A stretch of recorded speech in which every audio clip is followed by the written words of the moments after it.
Man, it's just unreal how the world works sometimes. It really is just fucked up. I still don't even know what to say, honestly. Just as fast as we celebrated a fresh start, a new beginning, starting the new year right in 2019, we all have hopes of getting ourselves better by going to the gym or eating better, just being a better person overall in 2019. Just as quick as we celebrated and had hopes for a better year, we lost another great in the world of professional wrestling. And I didn't really know what to say. I woke up yesterday, January 2nd, and I woke up and I just clicked on my Instagram page for whatever reason, just to check what was going on. First thing that pops up is a Instagram post by WWE that Mean Gene Okerlund passed away at the age of 76. And then I hop on Twitter, where I primarily am most of the time, and I just see my mentions just blown up with tweets about Mean Gene, and everybody's sending well wishes and prayers to his family. I'm like, I don't know what the fuck's going on here, man.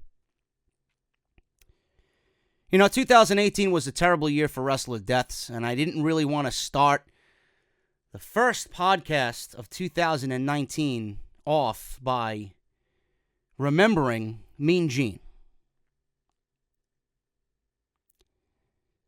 There are people in this industry that we grew up with and welcomed into our home. And when we hear their voice, it's just so iconic. It's so iconic. It's so nostalgic that you hear that person's voice and you know for a simple fucking fact that they will never, ever, ever be duplicated.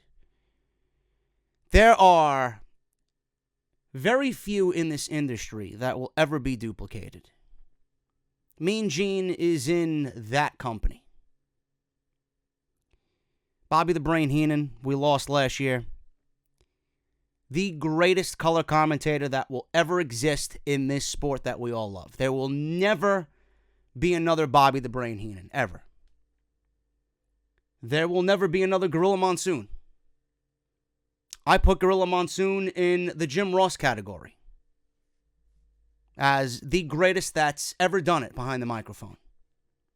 I could go back and turn on any WWF pay-per-view with Gorilla Monsoon leading commentary, and I could sit there and I could die a happy man just listening to that man do what he did.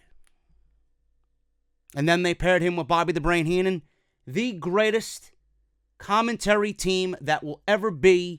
I don't care what anybody says. They will never be duplicated. As long as you, me, and everybody else is still alive and breathing. Mean Gene is in that select group of people like Bobby the Brain and Gorilla Monsoon that when we, people my age, I don't have children of my own yet. I will someday in the future.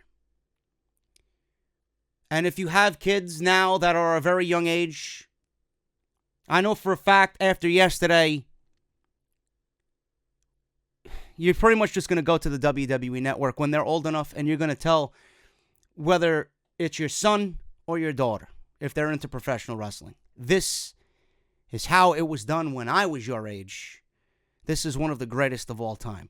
Mean Gene is one of those guys that when I have children of my own, and I sit them down when they are ready to watch WWE programming with me, and I want to give them a history lesson on what it was when I was growing up, Mean Gene is going to be one of those individuals and voices that you're going to teach your kids at a very young age how it was done. I had the opportunity to interview Mean Gene, believe it or not. Something that I cherish even now more so than I ever did. I cherished it when it actually happened. And I didn't believe it was actually happening when I did it. I remember it was at House of Glory's event last year, Kicking It Old School.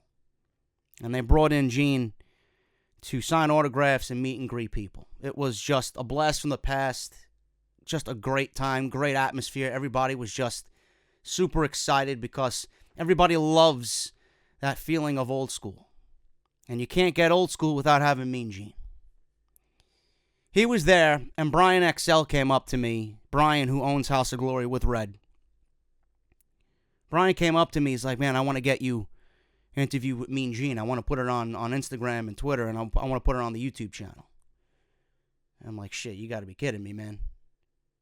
I was fucking shaking when he was telling me. I'm like, I don't believe I'm going to be fucking standing here next to somebody that I watched growing up so much, hearing his voice, his iconic voice, whether it was with Savage or Hogan, everybody, Rick Rude, Shawn Michaels. So he's telling me, I want you to interview Mean Gene. So I'm shaking, and I wanted to do it. In the back of my mind, in the moment, I was so fucking nervous that I'm like, man, I hope Brian forgets in like the next minute or two. And he came back to me again. He's like, Mean Gene's on the stage. Let's go. I'm like, oh, shit. So I'm standing there next to Gene, and we filmed something. It was like a minute. I'll play it after this opening here on the podcast. It was like a minute. Standing there next to Gene. He was being assisted up the steps. And he was just so down to earth. He was just genuinely happy to be there. The guy had a huge fucking smile on his face, shook my hand. I told him it's an honor and a pleasure to be standing next to you. I welcomed you into my home for years and years and years. Your voice just resonates with me, and not only me, but everybody. And he was just so gracious, and he was so inviting and welcoming. Stood there, and I did the promo, and I was so fucking nervous doing the promo. And before you knew it, it was over, right? Took the microphone, he made a sexual joke, a little innuendo, got people laughing. Everybody that was standing in front of me filming it was just fucking cracking up laughing. And then all of a sudden, Jake the Snake Roberts comes up the steps to the stage, and he peeks his head into camera frame. And it was just such a genuine moment, man, that, I don't believe I actually had the opportunity to do that. And again, I wouldn't have that opportunity without my House of Glory family, So I owe them everything for having that one moment with Gene.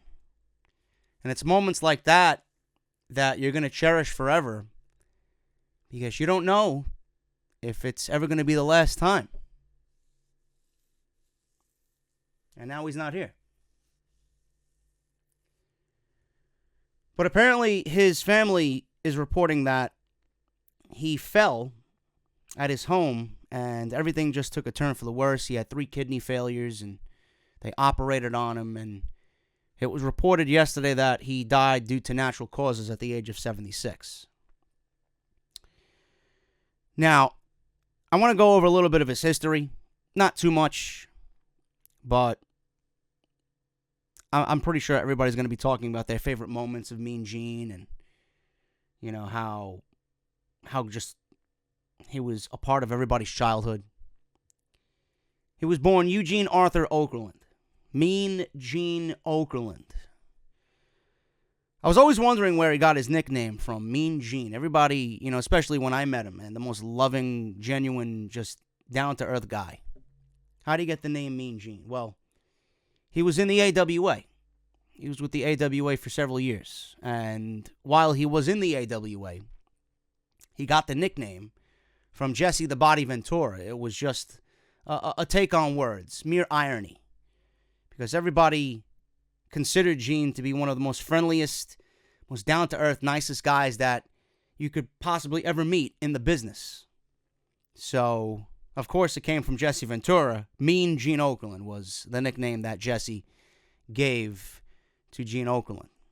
He was best known for his work in World Wrestling Federation, World Championship Wrestling. Gene was actually inducted into the Hall of Fame in 2006 by Hulk Hogan. I don't think there really is any doubt that the guy was a Hall of Famer. Through and through. You think of Hall of Fame, Gene is top of the class for WWF. And it was sad watching Twitter yesterday and last night. Hogan was tweeting out because, I mean, it's just a part of our childhood, man. Me and Gene with Hulk doing his shtick, and Gene was there with everything having to do with Hogan. Every fucking step of the way, he was there with Hogan.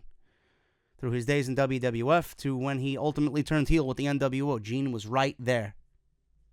Literally every waking, breathing moment of Hulk Hogan, Mean Gene was there. He eventually signed a lifelong contract with WWE, and he worked special events and special programs on the WWE Network. He was part of Legends House and round tables and this and that, Table for Three. Okerlund actually majored in broadcast journalism.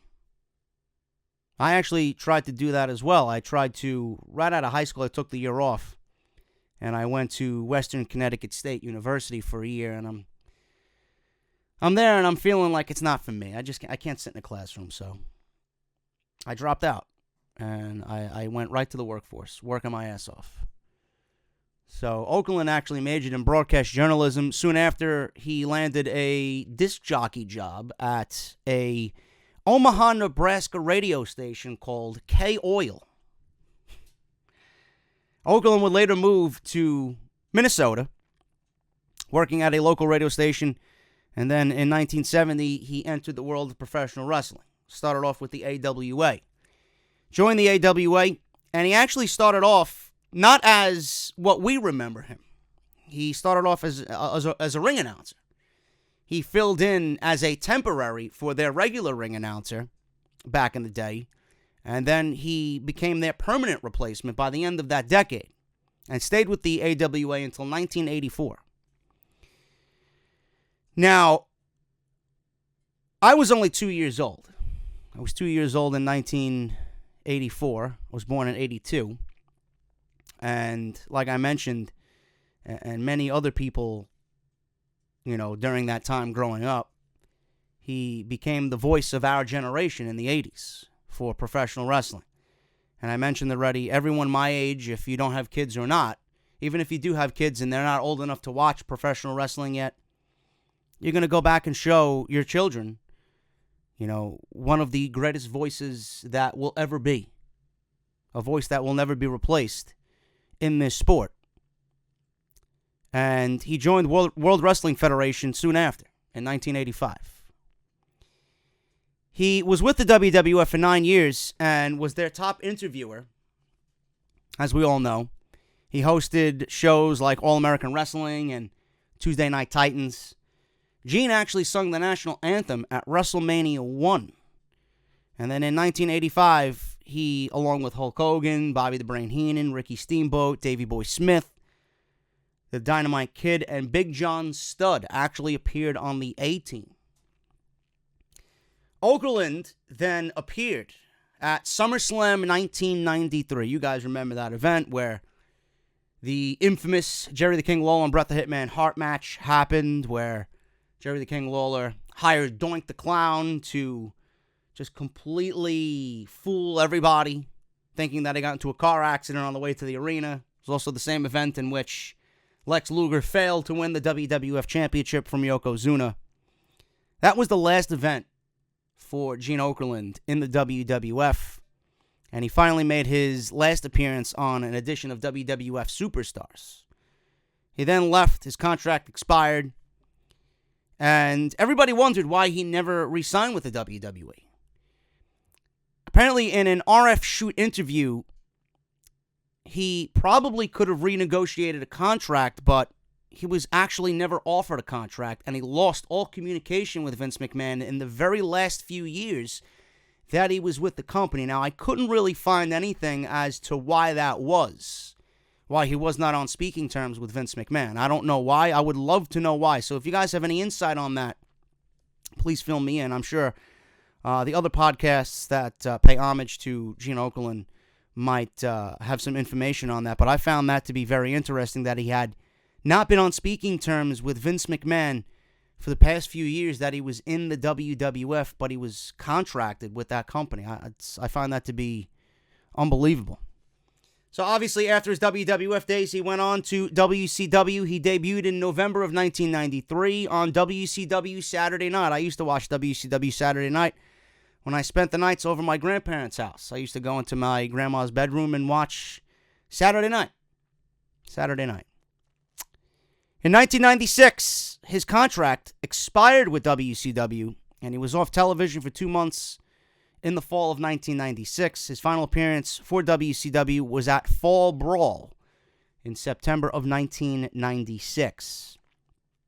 Okerlund reached out to the WWF once again when his WCW contract expires, looking to be rehired, but he was rejected. He was rejected. Mike Tenay took over special interviews and pay-per-view reports. Okerlund signed a new contract with WCW and returned in November of 1996 on a November edition of Nitro, WCW Nitro. After that, he was with WCW until it was sold in March of 2001. Obviously, you guys know what happened there. The WWF bought out WCW. Okerlund was then inducted into the Hall of Fame. Like I mentioned in the beginning of this, in April of 2006, he was inducted by Hulk Hogan, and during his acceptance speech, he actually quoted Coach Bob Knight and a speech that he had given, and he requested to be buried face down upon his death so that his critics can kiss his ass. Good old Mean Gene.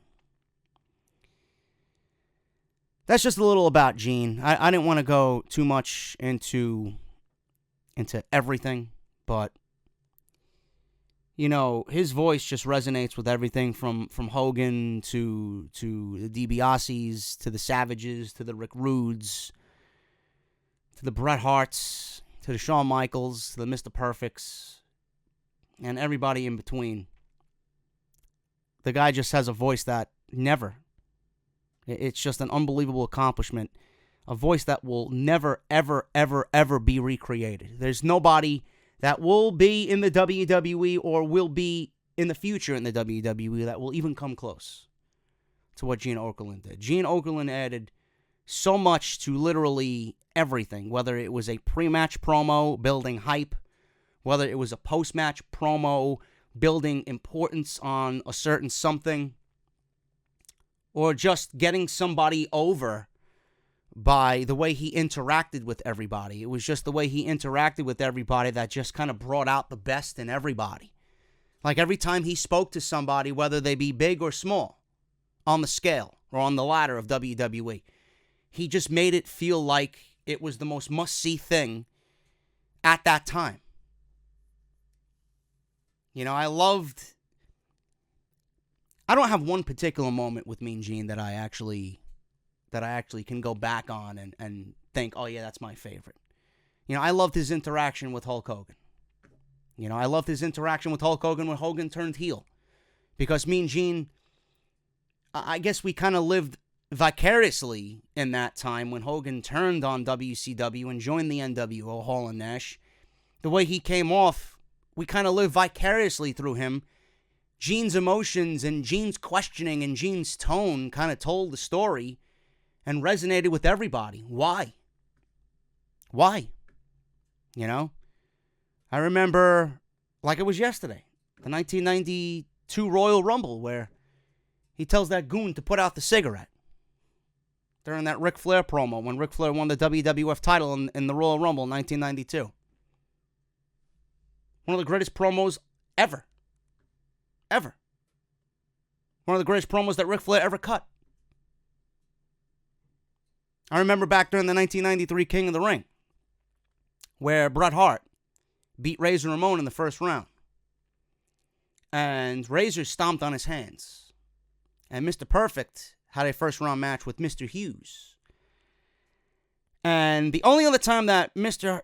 Perfect and Bret Hart met in the ring was during SummerSlam a couple years back.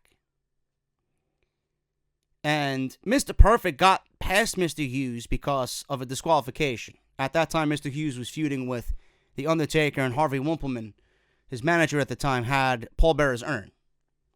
So he took the urn and he hit Mr. Perfect in the head with it and got disqualified. What a dumbass, I know. But Mr. Perfect moved on. And Bret Hart was asked, who would you rather wrestle? Mr. Hughes, because of his lack of wrestling ability, or Mr. Perfect, because he wants a technical match? Well, you respect the style of Mr. Perfect. He's more Bret Hart's style. So Mean Gene, during the interview, right before Mr. Perfect and Bret Hart met in the ring for probably the best match of that entire year, one of the best matches that I've ever seen, period. Mean Gene was in the middle of that, and he just instigated. He brought out a level in the promo that wasn't there in the beginning, and he made that match, before they even stepped through the curtain, that much more important. Because he asked Bret Hart, wait a minute, you're telling me you rather wrestle Mr. Hughes because you think he's easier to get by. He's an easier opponent for you. Because we all know that Mr. Perfect took you to the limit in 1991. And then Bret Hart backed away. And then he's like, no, I didn't say that at all. You're putting words in my mouth. It's more my style of match. I respect Mr. Perfect and what he does in the ring, and I want more of a technical match. So Mean Gene was like, no, that's not what I heard. That's not what I'm gathering here from this promo. I think you want to wrestle Mr. Hughes instead, or would have rather wrestled Mr. Hughes because he's an easier opponent. You know, Gene just brought out the best in everybody, man. You know? And then, like I mentioned, I had the opportunity to meet him last year when House of Glory had their event Kicking at Old School, which I'm going to play the 1-minute clip that I have here at the end of this thing, man. But, you know, it's not really the way I wanted to start the podcast off, and it's not really what I wanted to see waking up on January 2nd of 2019, one of the greatest voices that will ever be in this sport is no longer with us, man. Mean Gene Okerlund passes away at the age of 76. And I just want to send my thanks to him for being a voice of our childhood, a voice that will never be duplicated, and a voice that undoubtedly, when I have kids and they're old enough to understand what professional wrestling is and what I do and what I love so much, a voice that I'm going to pass down to my children. That in itself is an honor. I know even now he's looking down upon us and just grateful to have the opportunity to just have, you know. And my thoughts and prayers go out to his family, and, you know, we're going to miss him. We're going to miss him. Rest in peace, Gene. I love you, and it was an honor getting to meet you last year at House of Glory. This is Off the Script, man. 255. We are going to go over everything that is All Elite Wrestling. You don't want to miss it, man. I got a ton of information on what I hope scares the shit out of Vince McMahon. Rest in peace, Gene. Ladies and gentlemen, I am here tonight at House of Glory, kicking it old school with the legend himself, Mean Gene Okerlund. Gene, how's your experience so far at House of Glory? I got to tell you something. It has been exciting thus far. Got a chance to talk to a lot of people. This is my kind of a joint. Place. Did I say joint? That's all right by me. If you guys want to see more legends like Mean Gene Okerlund, visit the website, hogwrestling.net. Like Jake Roberts, the Snake. What's Jordan? Please. Off this shitty fucking product by coming on here and speaking the fucking goddamn truth about this fucking filth. And I can book a better show taking a fucking dump after eating my fucking Chipotle chorizo with extra cheese. I don't give a fuck what anybody has to say. Have I ever? Of course not. WWE's great, man. fuck you, Japan, and anyway, Okada. Delete. What is it, man? Can I suck your dick? What is it, man? And this is the #1 fucking podcast. Right here on YouTube.com. This Is off the script. Man, what's that saying that everybody says when we ring in the new year? What is it? New year, new me? Well, motherfucker, it's a new year of off the script. I am literally upgrading everything as far as this show goes, one step at a time. Got to shout out Samson mics. I got a new Samson arm here for my microphone and a G-Track Pro that I'm going to be using throughout the year of 2019. I hope the podcast sounds better for you guys in every aspect. I will then upgrade my visuals and camera. I just got to figure out and do some research as far as visuals go. And I have a bunch of people already that I'm going to be talking to as far as camera work and production goes with visuals. And I got to shout out my boy Sal Rex, man. I'm very lucky and very fortunate to have him on my side, his talents on my side, because what you see here is his direction. New layout, and we got that Sports Center-like feel with the little scrolling bar at the bottom of the podcast, man. So you guys will be updated on what will be in this very video, and we're going to do a lot more to enhance this show in 2019. This is episode 255. This is part number 2 of Off the Script. If you guys missed part 1, you guys have been asking for it, and I delivered. New Japan Pro Wrestling Wrestle Kingdom 13 is Off the Script part 1 this weekend. Go and check it out if you have not done so already. So if you guys want my thoughts on New Japan, it is there in that podcast. So we're going to have a whole bunch of news this weekend. Wrestle Kingdom's out of the way, and we have something called All Elite Wrestling that is being talked about and being hyped up to the high heavens. And we're going to talk about literally every aspect, everything you need to know regarding the official announcement of All Elite Wrestling happening in 2019. Also, on the podcast, for the very first time on this show, we're going to be counting down a top 5 leading to the Royal Rumble.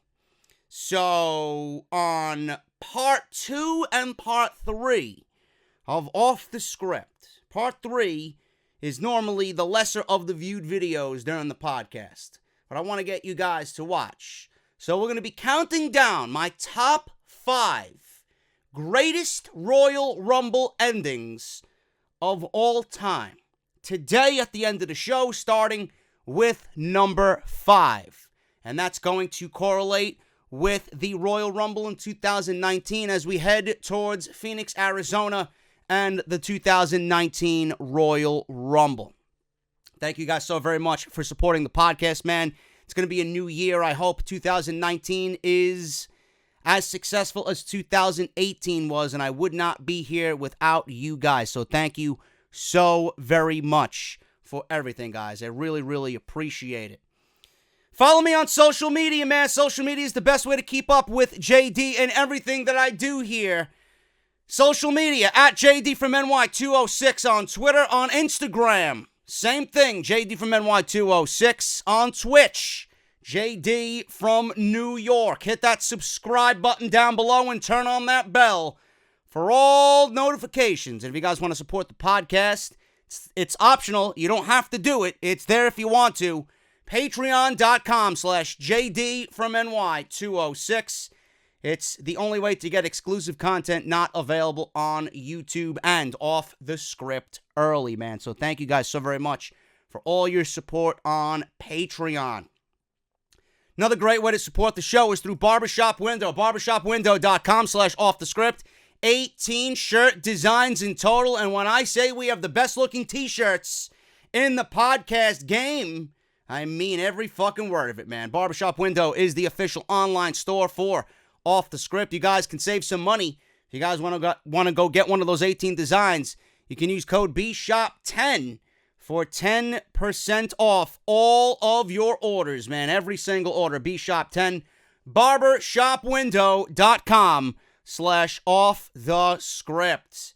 Harry's is the official sponsor of Off the Script and have been with me throughout all of 2018, and they will be with me through all of 2019, man. Harry's is offering you guys a free trial shave set.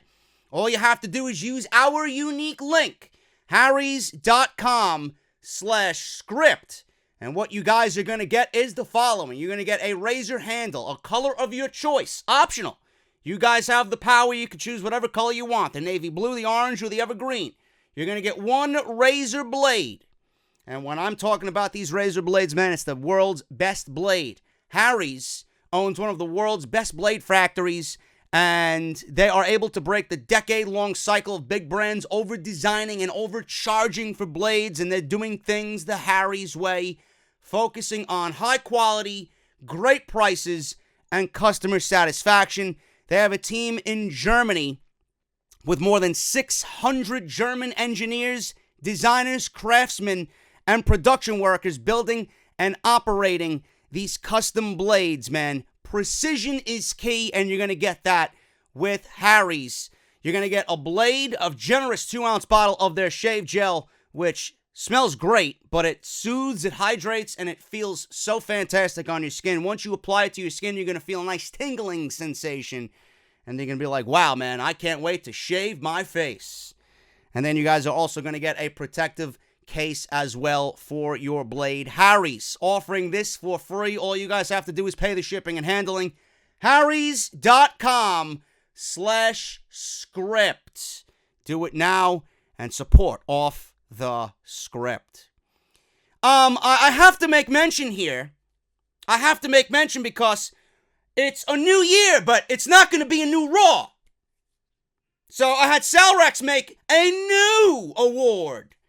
The Change is Starting Tonight award for the lowest TV ratings 6 times in a calendar year. Now, the Raw rating was down below 2 million on New Year's Eve. I'm not surprised, but they were up just minimally from the week before. So 2018 did not conclude with a full week of decreased ratings. But 2019, we're going to talk about that on part 3. They're already facing very stiff competition. So what's going to happen with this new change and new direction? We'll talk about it because my buddy Rusty of the 414, you guys remember Rusty. He was on Off the Script filling in for me when I was going through a very, very bad illness.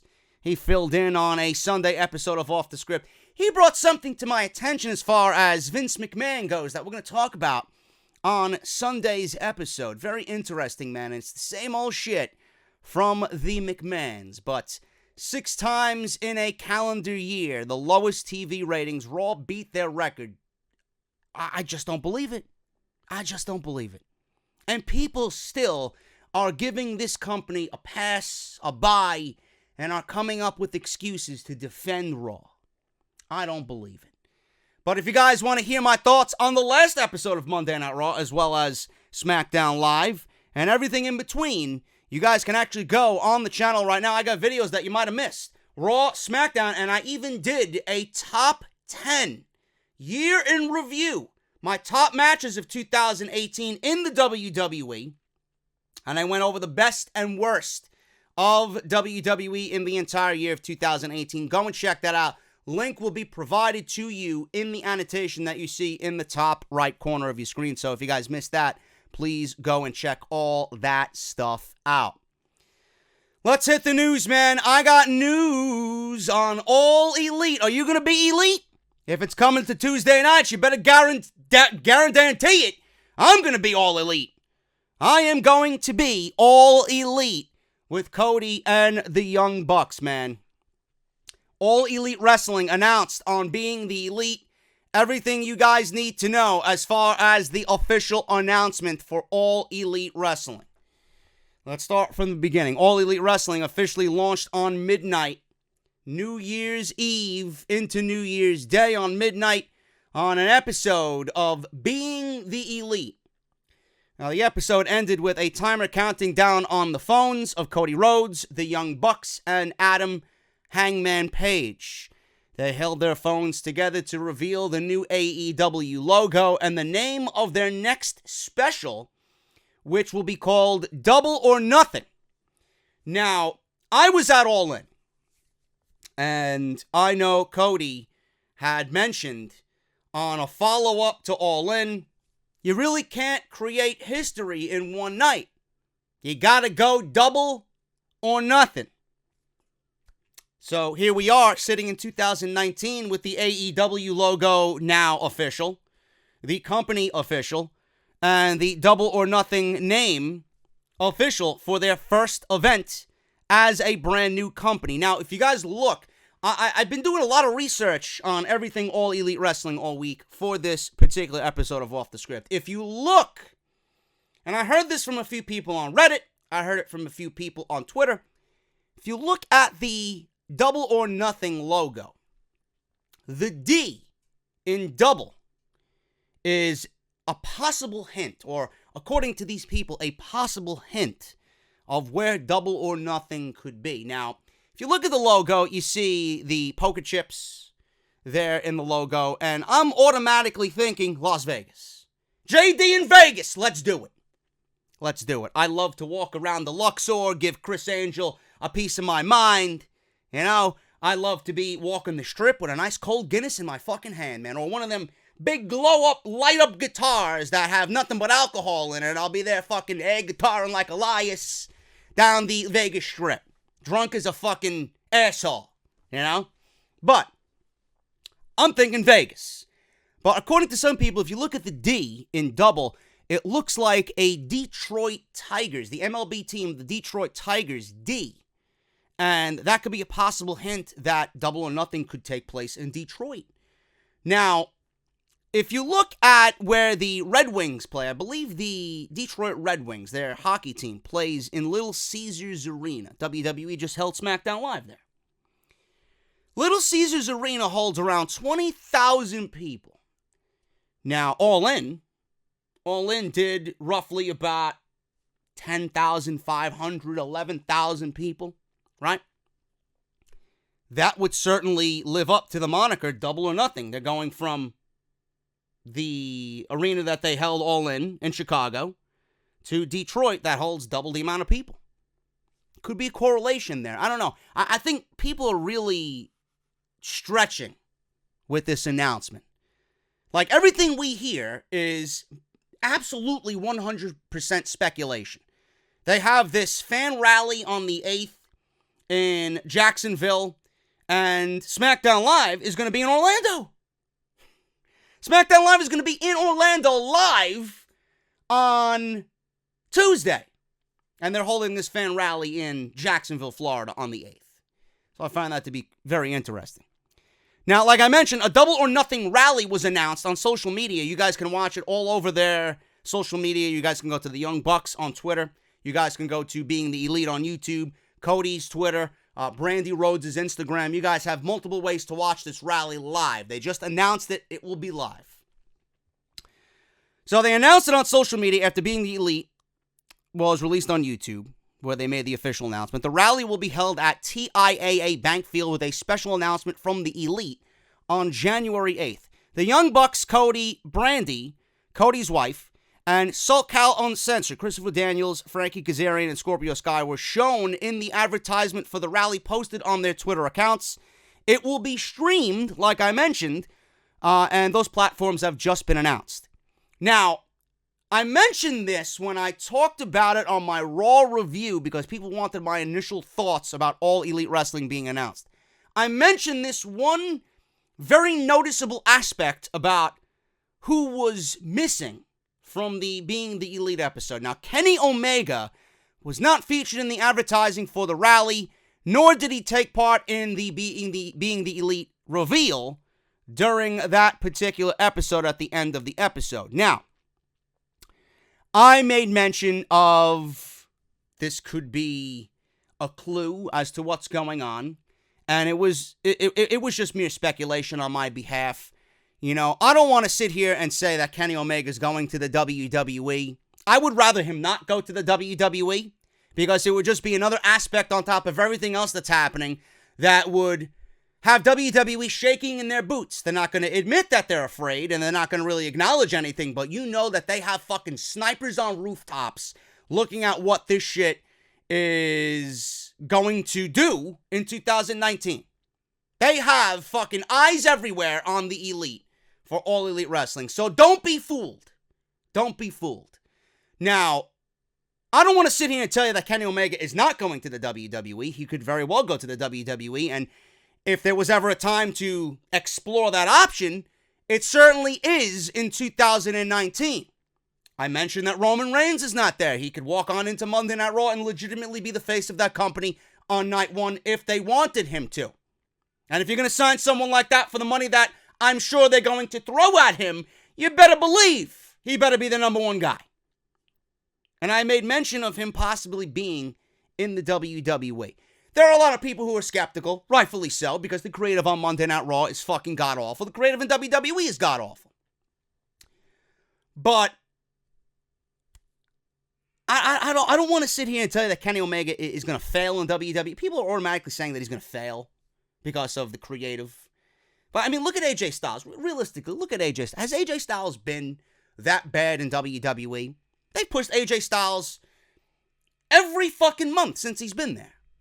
You know, Royal Rumble, he had a good showing. Right out of the gate, they feuded him with Roman Reigns for the WWE Championship, but he never looked back. And if Kenny Omega comes into the WWE and has an AJ Styles-like run, are you going to be upset? I mean, the guy just got done holding the WWE Championship for over a full year. So why would you be upset with Kenny Omega if he gets pushed in the same way as AJ Styles? They would have to push him a little bit better than AJ Styles, more main event, because you're not going to bring someone in for that money and not feature him in the main event.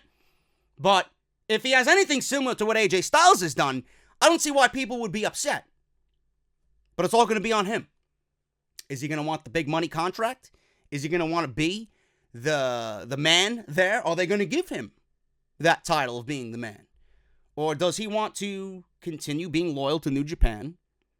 Or does he want to join his friends in a startup company and literally change the world? I don't know. It's going to be very interesting.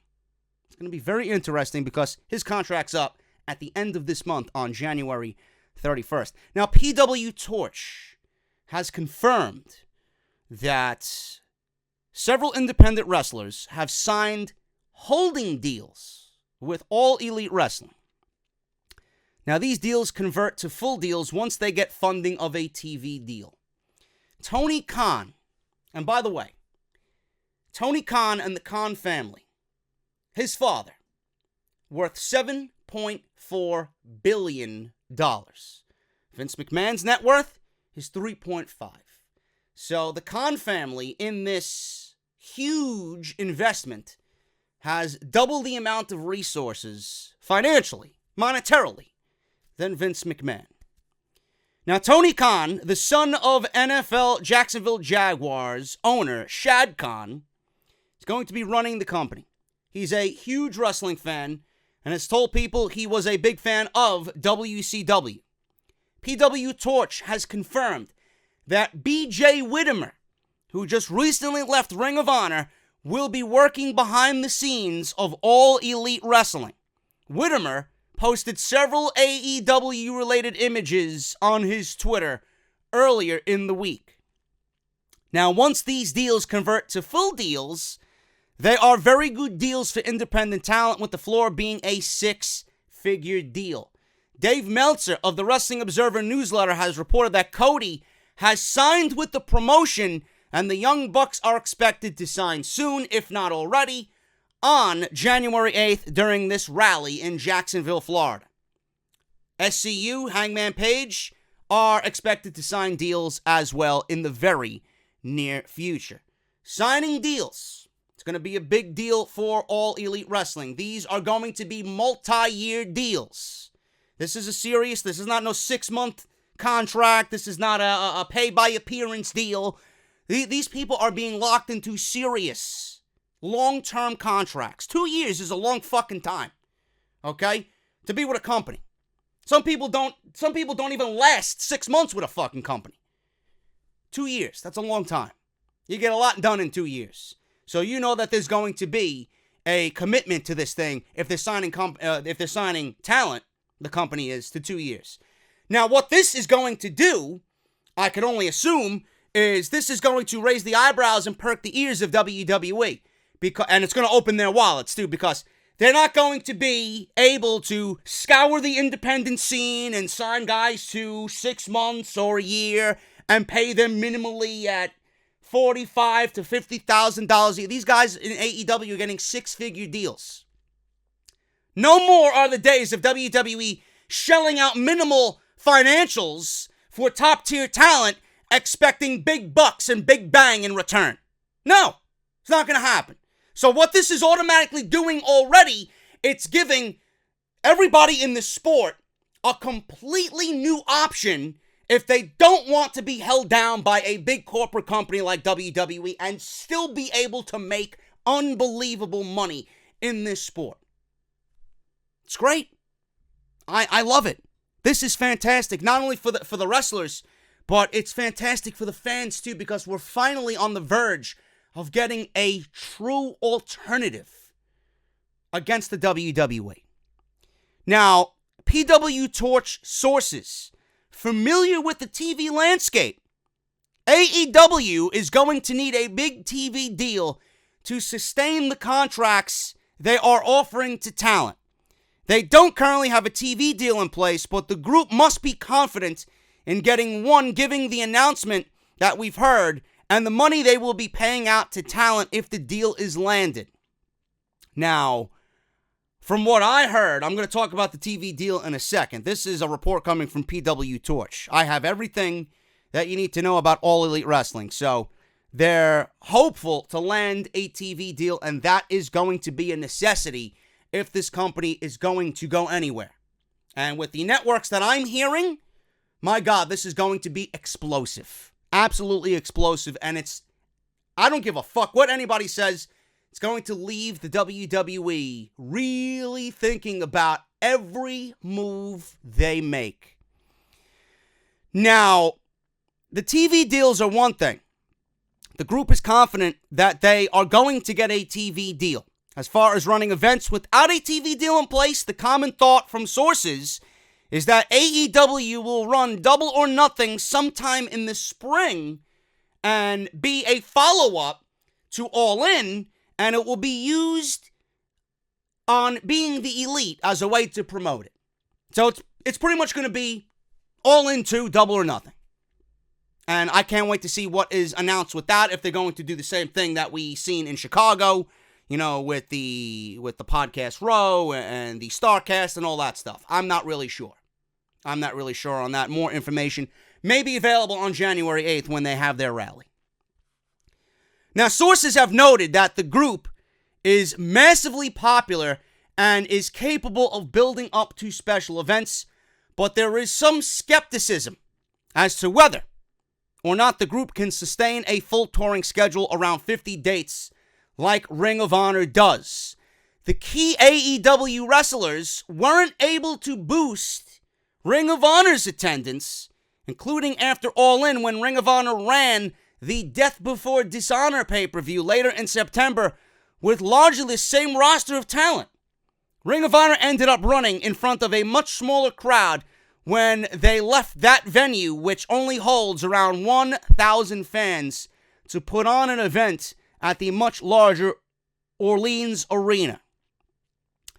Now, sources also tell PW Torch that AEW wanted to sign Bandido, who was in the main event of All In.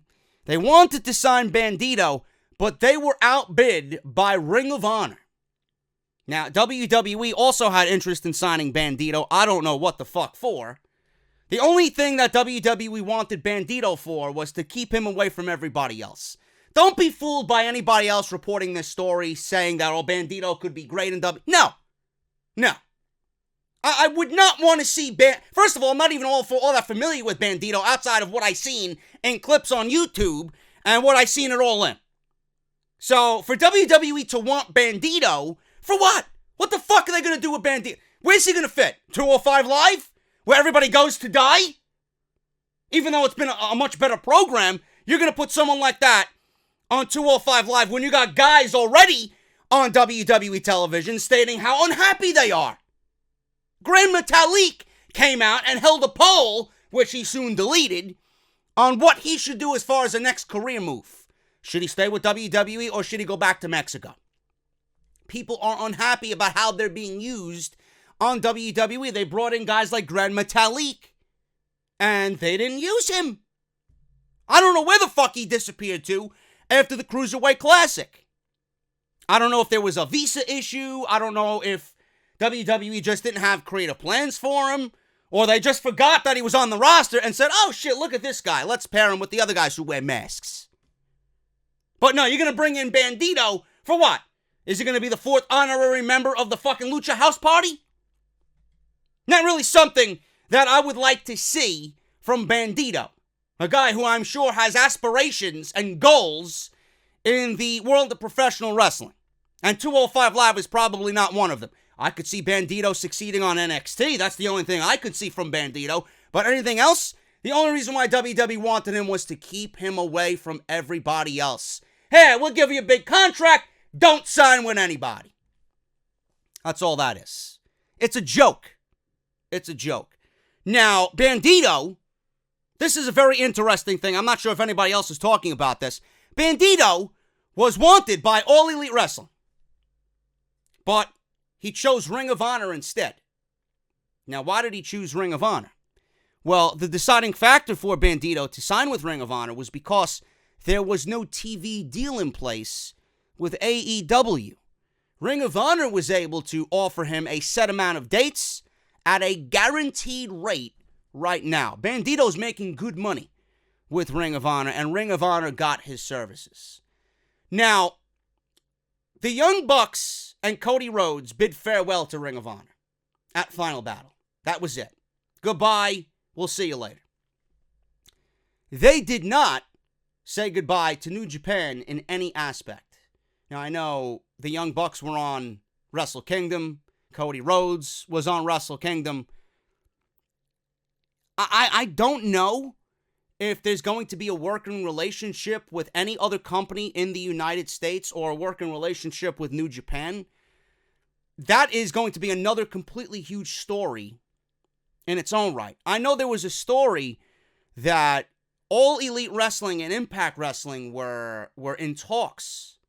That All Elite Wrestling was looking to buy out, or rather the opposite way. Impact Wrestling was looking to sell their company to All Elite Wrestling, which would give them every aspect of their roster. And for them to succeed, All Elite Wrestling, I'm assuming things like that and moves like that and deals like that are going to have to happen. But no matter how great the relationship was with Ring of Honor, and I know All In was a lot of Ring of Honor talent, a lot of Ring of Honor crew, the people who run Ring of Honor worked that All In event and made it look great for Fight TV and everywhere else it was streamed. That was a Ring of Honor production. Half of it was a Ring of Honor production. So what's going to happen with AEW and Ring of Honor? Are they going to be working together? Because if Ring of Honor was, I guess, in line to sign Bandido with AEW, I don't think there's a working agreement there. Because they're fighting over the same fucking talent. And Ring of Honor right now, if you really want to look at it, is the number 2 company in the United States. They are the number 2 company behind WWE in the United States. And I know they don't want to fall to number 3. Because if they're shelling out money for Bandido, and they're signing Jeff Cobb, and they're bringing in PCO, it looks like they're willing to spend money. You know they don't want to be beat out by AEW. So there's going to be an effort to keep that number 2 position in the wrestling landscape in the United States, and they don't want to be beat out by AEW. Now, who's to say? There could be a working relationship in the works somewhere down the line. But for New Japan, this could be a great thing for them to work with AEW. New Japan and the Young Bucks, Kenny Omega, Cody, I'm sure there's an ungodly amount of loyalty and respect there. And what if Kenny Omega stays with New Japan? What if Kenny Omega on January 31st decides that he's staying with New Japan? There's no reason, in everybody's mind, there's no reason for Kenny Omega to go to the WWE. Why would he want to? Outside the money. So if Kenny stays with New Japan, there could very well be a working relationship between New Japan and All Elite. This could also be a way for New Japan to finally break in themselves by using guys who put them on the map in the United States. This could be a great thing for everybody and would even scare WWE more so. But with the fact that Bandido signed with Ring of Honor and Ring of Honor beat out or outbid AEW, there's going to be a sense of competition here, which makes WWE, NXT, Ring of Honor, New Japan. Look at all the wealth. Look at all the promotions that are thriving right now in the world of professional wrestling. There is more out there for anybody that I could ever remember in years. You don't have to go to WWE anymore to be successful. Look at all the possibilities you have for yourself. Now, the ones that are shit out of luck are fucking Impact. Impact is shit out of luck. They just got signed or signed the new deal with Pursuit Channel. Who the fuck gets Pursuit? I didn't even know there was a Pursuit Channel. I don't get it. But I don't know how much money they're making off that TV deal. And it's an Anthem-owned property. Pursuit Channel is an Anthem-owned property. So what does that say about Impact that they have to reside on a channel that is owned by their company? I can't imagine the talent being okay with that. And they got a shit time slot at 10 p.m. And the only thing on that channel is hunting and outdoorsy type shows. Who's going to watch Impact Wrestling? They should be in pursuit of a new channel. Or a new TV deal. Pursuit Channel. You fucking kidding me?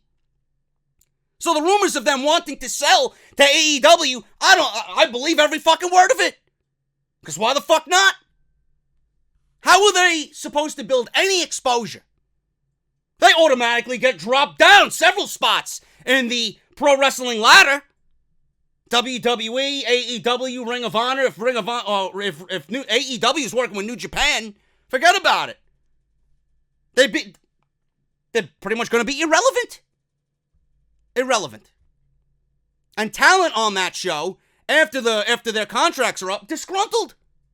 Disgruntled. How are they going to get any exposure? How are they going to get new eyes on what they do? It's like they're accepting mediocrity and debt at that point. It's god-awful. And how does it feel for Impact Wrestling, to be around for, how many years they've been around? 17, 18 years? And a startup company like All Elite Wrestling is going to be filling up venues like MSG and everywhere else, selling out venues left and right. And Impact Wrestling can't even fucking fit 200 people in a goddamn venue. It's embarrassing. I was a fan of that product. It's just so fucking terrible. It's like you're married to some 600-pound slob, and she's eating her way right into the grave, and you're just standing there like, honey, I'm working a $6.75-hour job. I can't sustain this family anymore. And you're living in a trailer park, and those are Impact fans hating their life. Look at the fucking company that you're a fan of. They can't get any better. They refuse to get better. They like to settle in mediocrity. I don't give a shit how good the TV shows are. If you don't have eyes on the product, and if you're being shown to nobody, who cares? You're not giving me reason to go and watch Impact Wrestling if I can't see it. They're better off just streaming on Twitch. They're better off uploading their shit on the YouTube channel. But AEW is going to need talent. And there's going to be a competitive bid war for a lot of this talent. So I think more so a working relationship with New Japan is going to happen. I'm just speculating. More so than a working relationship with Ring of Honor. That's going to be a whole nother story in its own right. Now, we're going to have AEW, WWE, Ring of Honor, New Japan, all competing for the same talent going forward. The landscape of pro wrestling is changing in 2019. This is why I laugh. I laugh when WWE, goes out there on social media and goes out there on Monday nights. Yeah, change is coming. A new era is coming. What new era? The new era is happening in AEW. The new era ain't happening in WWE. There will not be change. You need to open your eyes and see what's going on everywhere else. That's change. Getting John Cena and Brock Lesnar back for the first live show of Monday Night Raw in 2019 hardly signifies change. Bullshit. Now, as far as talent goes, the first female talent has already been confirmed for All Elite Wrestling. This has been confirmed by Dave Meltzer. Britt Baker recently signed with the promotion. Britt Baker, Adam Cole's girlfriend in NXT. Baker has worked for Stardom, Rise, Shimmer, and Ring of Honor. She was also at All In during that women's Fatal 4-Way match, which featured Chelsea Green and, I believe it was Madison Rayne and Tessa Blanchard. Now, her biggest break on the national stage, like I mentioned, came at All In. Meltzer is also reporting that Brandy Rhodes will be a key person as far as reaching out to other female talent. It's already known that Cody, Hangman Page, and the Young Bucks are on board. There is no word on the status of Kenny Omega and Chris Jericho, but Chris Jericho was in a very, trolly, very speculative mood. He posted a picture on Twitter in the luxury box with the Jacksonville Jaguars ownership. So I don't know what that means. We'll see what happens. We will see what happens. But Jericho knows what he's doing, and I am making a bet that Jericho will be a part of All Elite Wrestling in some way or another. Omega will be a free agent at the end of this month, and Jericho is not booked for anything after Wrestle Kingdom 13. So he could very well end up with AEW very soon. No reason for Jericho to go back to the WWE. They will only want Jericho to keep him away from everybody else. They have no plans for these individuals.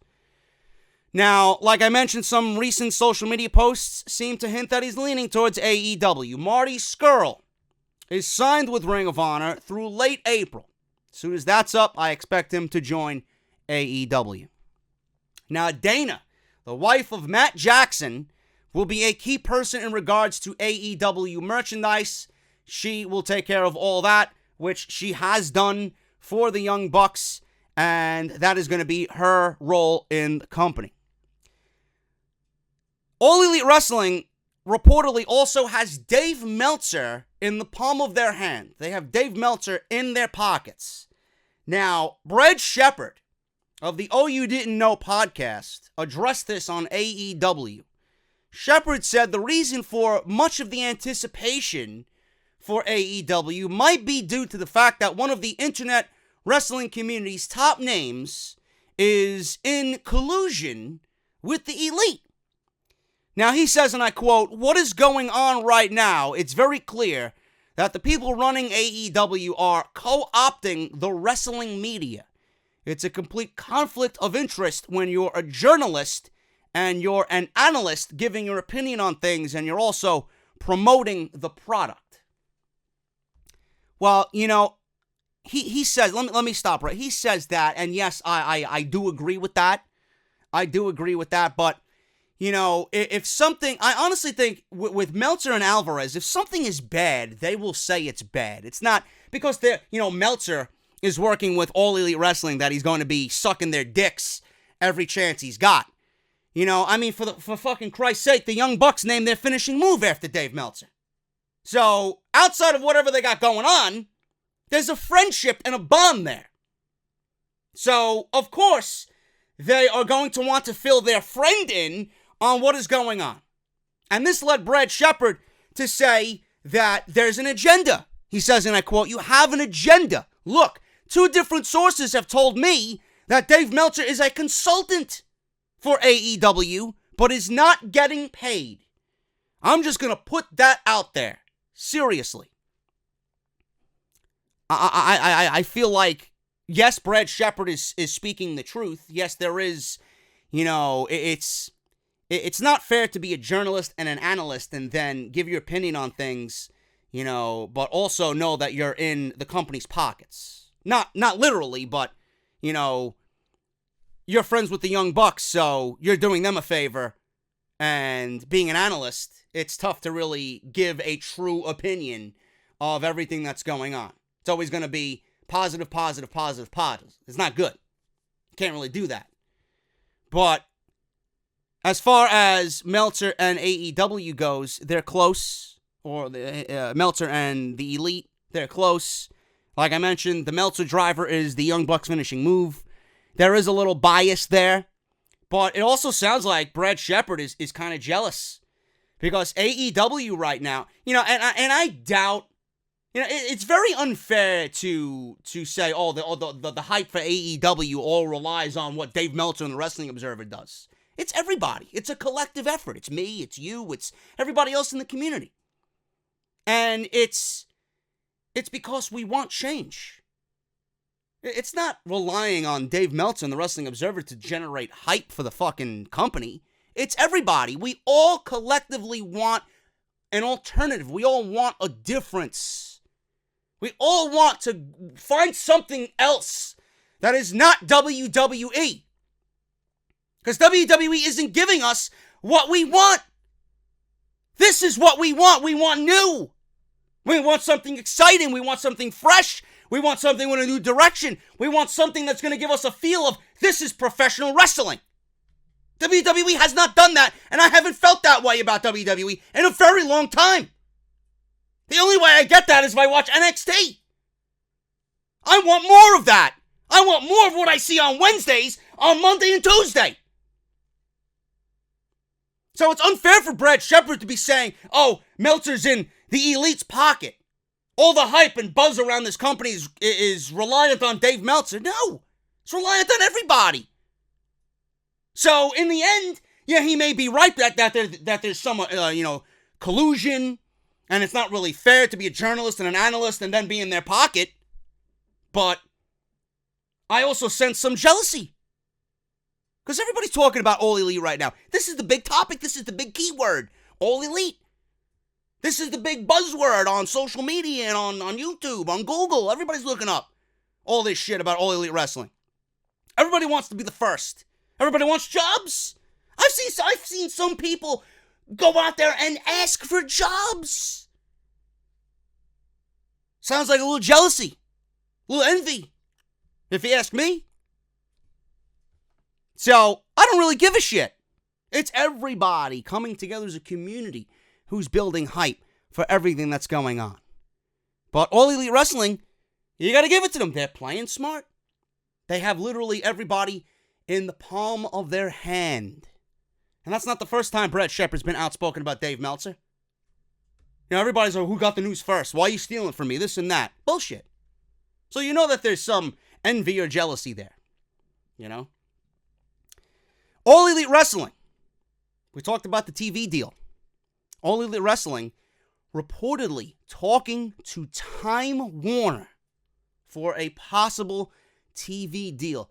Time Warner, meaning AEW could possibly air on TNT or TBS in prime time. Holy shit. That is what's going to honestly make Vince shit his pants. Just a little. Now, Tony Khan, co-owner of the NFL Jacksonville Jaguars, is indeed a top executive of the company. He's the company's major financial backer, according to a well-placed source. This is coming from Raja. Khan is fronting $100 million for the launch of AEW. Jim Ross, who is reportedly denied involvement with AEW, will be heavily involved, both on commentary and in a backstage capacity.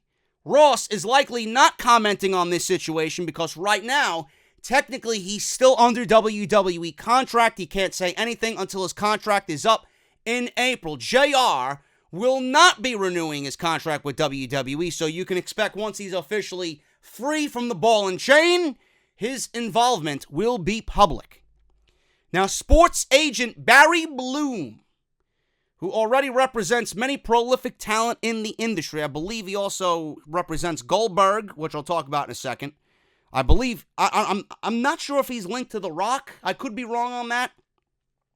But he represents many prolific talent in the industry. And he's going to be involved from a recruitment perspective. So, just by everything we've read so far in chronological order, it looks like Tony Khan has his shit together. And I fucking love that, man. According to Raja's source, AEW will be going hard at WWE for stars whose deals will be expiring, and they will be mixing in legends as well. One name that has been brought up already, and I know is a client of Bloom because he mentioned this on several podcasts he did when he was active in the WWE during his return, is Goldberg. Goldberg and Jericho, also to be rumored with All Elite Wrestling, is also one of Bloom's guys. He's also been rumored with the new promotion. He's going to be involved in depth as well, Jericho, just to reiterate what I said earlier. There are other WWE employees and contractors. This does not necessarily mean wrestlers in general, but everybody. Wrestlers, talent, scouts, production, etc., who AEW is going to pursue aggressively when they are legally able to. Now, that is no surprise to me, because we could see a lot of disgruntled talent. And I mean, you look up and down Monday Night Raw and SmackDown Live, and I'm just going to list off a bunch of names right now that I could definitely see in All Elite Wrestling. I'm talking about Scott Dawson and Dash Wilder of the Revival. I'm talking, I don't know when any of these guys' contracts are up. I'm talking about the Revival. I'm talking about Dolph Ziggler. I'm talking about a Bo Dallas and a Curtis Axel. I'm talking about a Finn Balor. That's just on Monday Night Raw. That is just on Monday Night Raw side. You look at SmackDown Live. You look at the Club.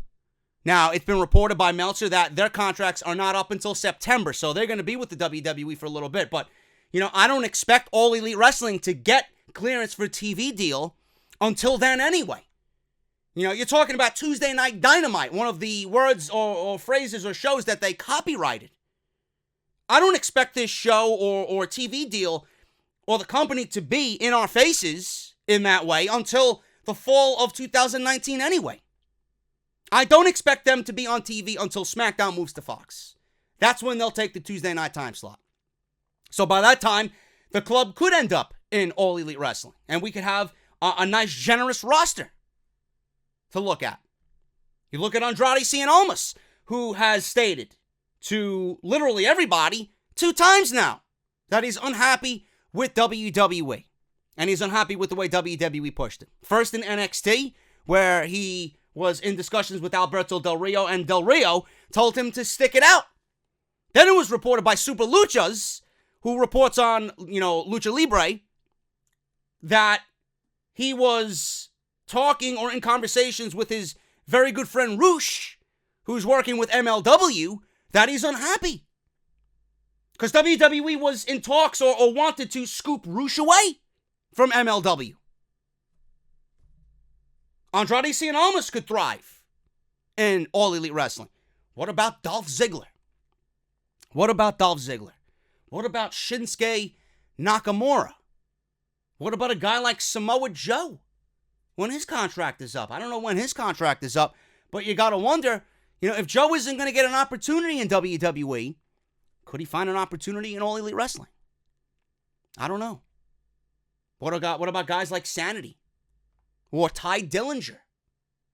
Guys like Zack Ryder? You look up and down WWE's roster. Zack Ryder was on social media. He was crying on social media. Not literally, but he made a mention of it. I haven't been featured on Monday Night Raw all year in 2018. Lo and behold, they have a fresh start battle royal. Zack Ryder's in the battle royal, so he was on Raw to close out the year. You got your fucking wish. Then WWE edits in New Year's resolution by all their talent. All the talent's giving New Year's resolutions. What do you want out of the new year for yourself? I want to be featured on Monday Night Raw for one more time. I want this to happen again. The guy wants to wrestle. The guy wants guys like Mojo Rawley. Guys like Ty Dillinger, I mentioned. Tyler Breeze. Guys like Fandango. What has he got waiting for him when he comes back? You look at all the misused talent in WWE that could find a home in AEW. Make their money. Sell their merch. Clearly they got a partnership with 1 Hour Tees and Pro Wrestling Tees. Can you imagine the amount of money these guys can make selling merch?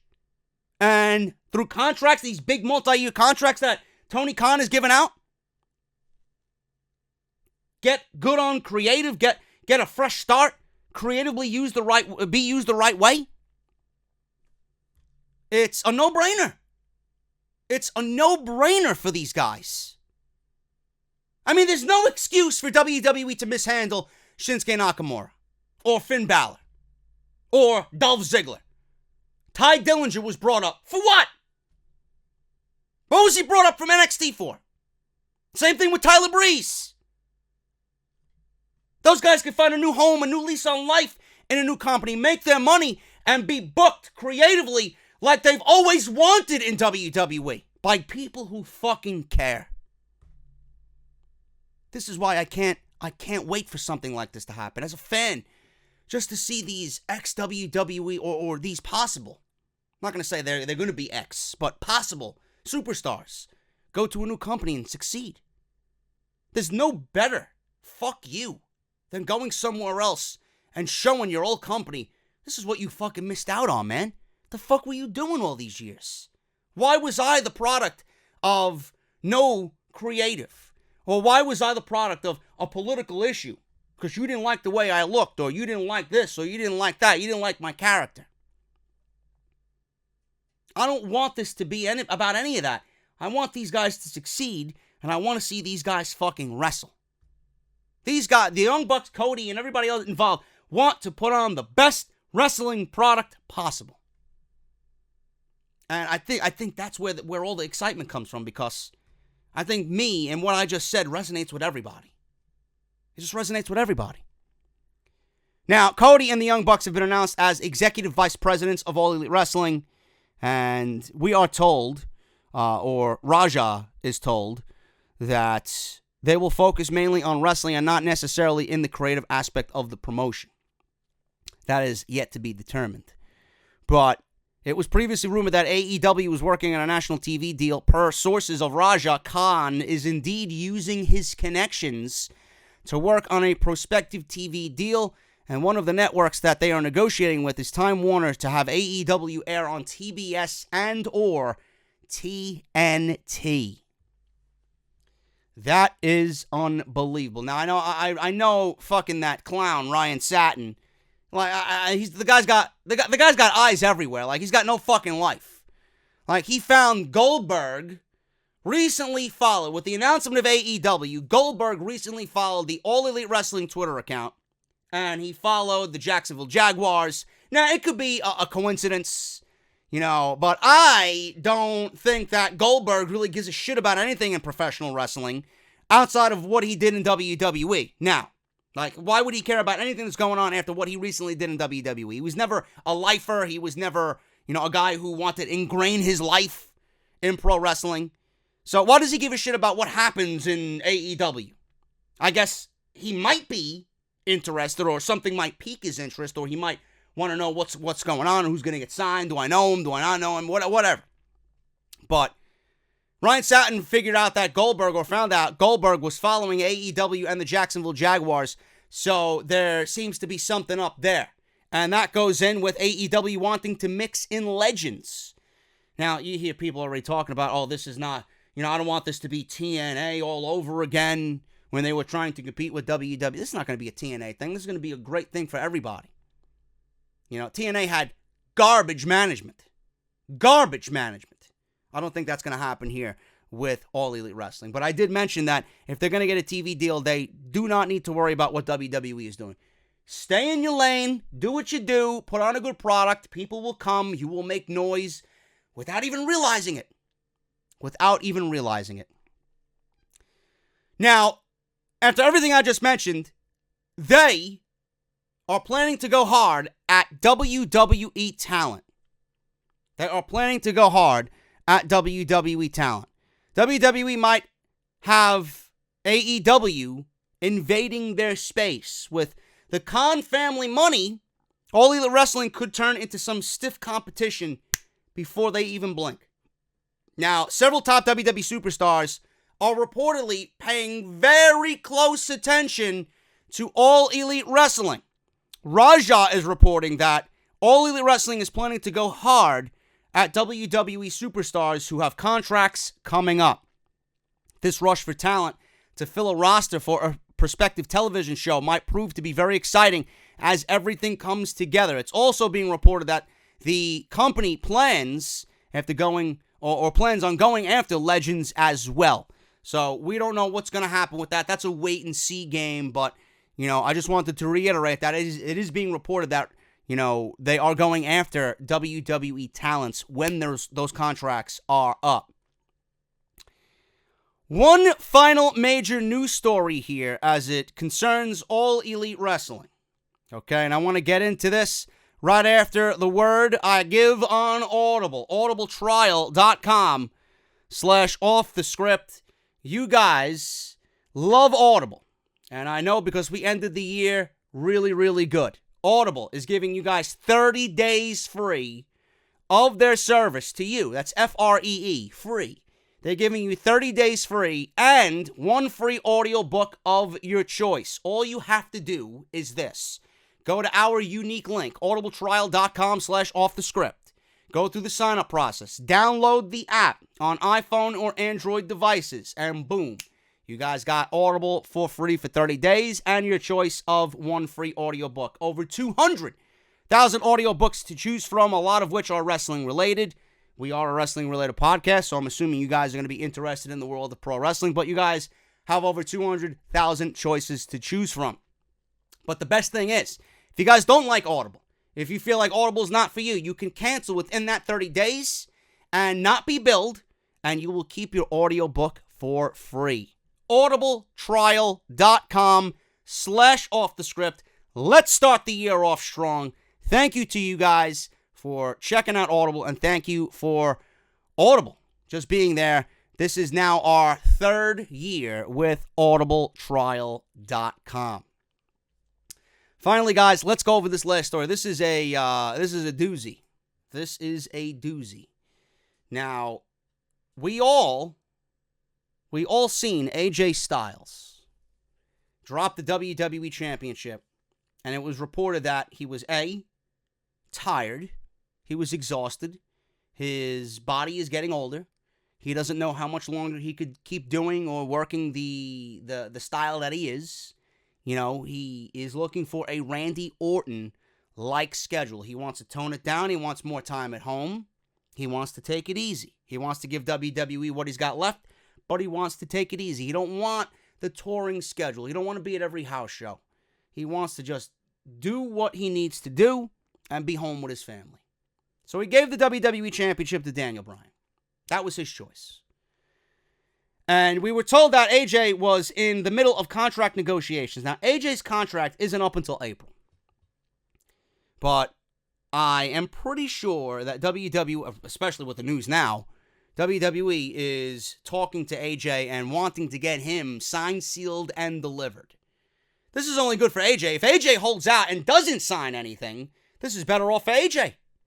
AJ has the power because you know that All Elite Wrestling, if AJ is a free agent, that they're going to throw everything they can to get AJ Styles. So WWE is probably looking now at AJ Styles, and whatever their original offer was, it probably got bumped up significantly because of this announcement of All Elite Wrestling. But we don't know what's happening with AJ Styles. From the time that was reported to now, we don't know. We don't know. Now, we all figured AJ was a lifer. I even stated on this show, AJ's a lifer. AJ's going to end his career in WWE, but that was when All Elite Wrestling was nothing but fucking a pipe dream. It was all speculation. It was all fantasy booking. Now, it's a reality. So what is AJ going to do?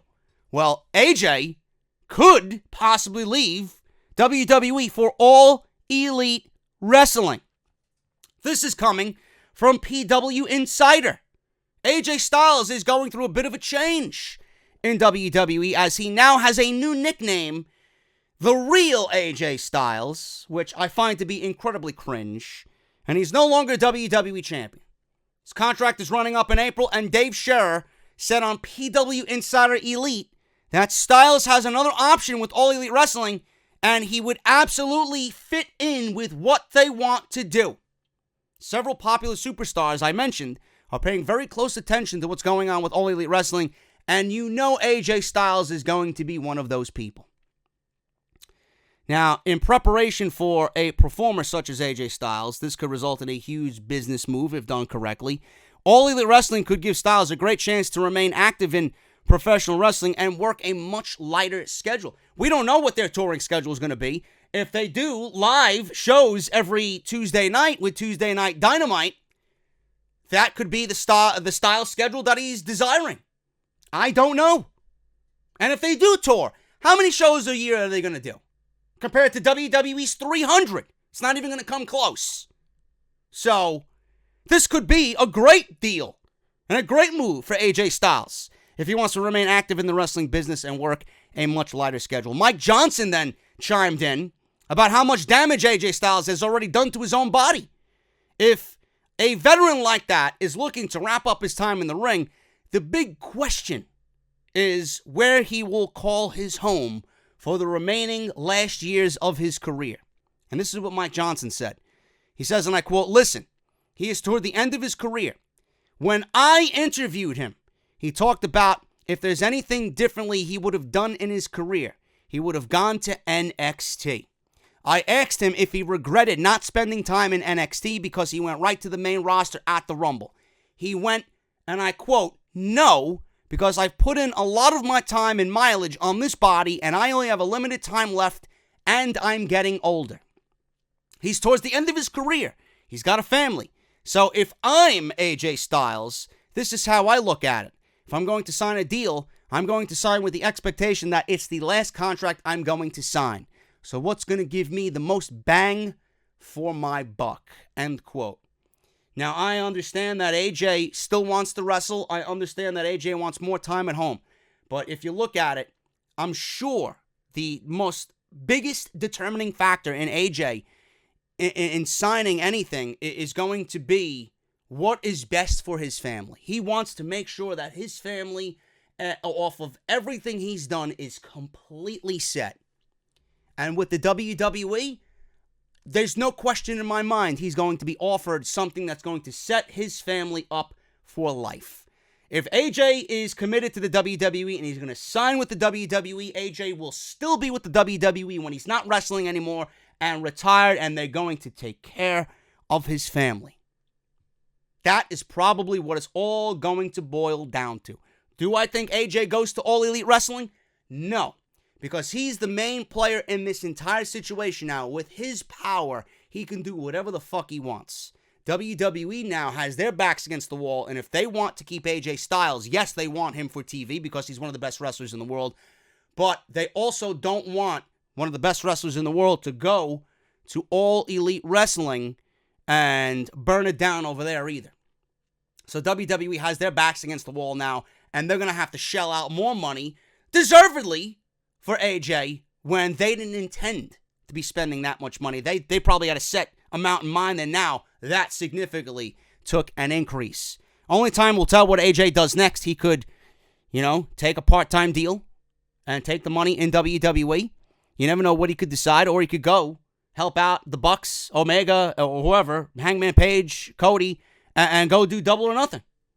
We'll have to wait and see. But Styles' situation is definitely one of the major turning points for 2019. Jericho, Jim Ross, Kenny Omega, AJ Styles, everybody else that is potentially a free agent, not locked down to a WWE or Impact or any company, rather, with a TV deal. It's going to be interesting. Is there going to be a working relationship between New Japan and AEW? This is going to make for a huge 2019. And I mean huge in the way that we haven't seen this type of shit since the Monday Night Wars. I don't expect there to be full-blown competition, but I think the wrestling landscape has changed so much that I think with the start of AEW, it is going to be a huge blow to WWE because they haven't been giving us what we wanted. They haven't given us anywhere close to what we want. We've been asking for it. They refused, and here comes AEW, and they're going to give us what we hope is what we want. And what is WWE going to do then? When that time comes, it may be too little, too late. I'm not saying AEW or anybody else is going to put WWE out of business, but WWE ain't going to be looked at as the same anymore. It's not the place to be anymore. AEW is making waves already to be the place where everybody should want to be. It's going to be great, man. I can't wait. And since SmackDown is moving to Friday, Off the Script is going to be pushed ahead a day. Or pushed back a day, rather. It's going to be pushed back a day. I don't know what I'm going to do as far as Off the Script goes, because I usually go Friday, Saturday, Sunday. I may just do Saturday, Sunday, and Friday's going to be a SmackDown review. But Tuesday is going to have that big gap. I'm not going to have anything to do Tuesday. In slides All Elite.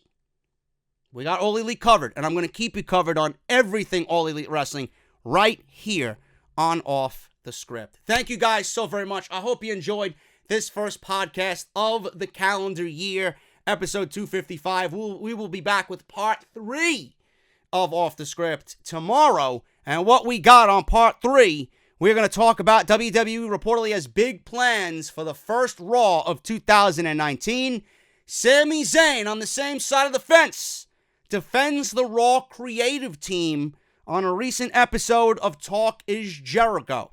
WWE, last week I reported that Vince McMahon undecided on the Rumble. This week, Brian Alvarez reporting that WWE has the majority of the Royal Rumble match card booked. And also the Royal Rumble winner reportedly no longer promised the main event of WrestleMania. All that plus so much more right here on Sunday's episode of Off the Script. Barbershopwindow.com/offthescript. Use code BSHOP10 for your merchandise. Go out and get your t-shirts.